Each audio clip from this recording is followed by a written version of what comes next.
आगे बढ़ते हुए आपको बताएं कि PTI में सैनेट इंतखाबात से मुतालिक इख्तिलाफात मजीद खुलकर सामने आ गए हैं। Chairman public accounts committee Junaid Akbar Khan कहते हैं कि बतौर सूबाई सदर मुझे किसी ने सैनेट इंतखाबात से मुतालिक एतमाद में नहीं लिया। सियासी कमेटी में 13 से 11 लोगों ने सैनेट इलेक्शन लड़ने की तजवीज़ पेश की। नुमाइंदा बोल न्यूज़ मोहम्मद अली जा खान को खुसूसी इंटरव्यू देते हुए उन्होंने कहा, सियासी कमेटी की मीटिंग के आधे घंटे बाद वज़ीर आला अली अमीन गंडापुर की किसी से मीटिंग हुई और इसमें फैसला हुआ कि सैनेट इलेक्शन नहीं लड़ना।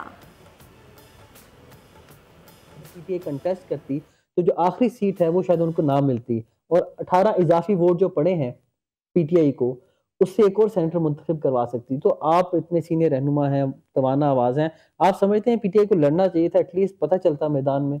बिल्कुल, मैं तो हक में था कि हमें लड़ना चाहिए, खुद जो खामोश हो इस वजह से, ताकि लोग अक्सरियत हमारी यूथ जो है वो मुराद सईद साहब को, बावजूद इसके कि मैं वो सीनेट मटेरियल है नहीं, वो अवामी बंदा है, उसको पार्लियामेंट में होना चाहिए, वो अवाम में होना चाहिए, सीनेट तो उसके लिए फिट जगह भी नहीं है, लेकिन अक्सरियत हमारे लोग चाहते थे कि मुराद सईद को, क्योंकि इस्टेब्लिशमेंट ने जिस तरह उसके साथ किया तो लोगों की हमदर्दियाँ बहुत ज़्यादा थी। तो मैं इसी वजह से मैं खामोश रहा कि मैंने कहा ऐसा ना हो कि हमारे उम्मीदवार ज़्यादा हो और इस्टेब्लिशमेंट मुराद सईद को ना हरवाए। लेकिन इसकी भी हो सकती थी, अगर हम अपने अच्छे लोग जिस पे हमें एतबार था और मुराद सईद साहब के पैनल में रखते तो शायद ये मसला हल हो जाता।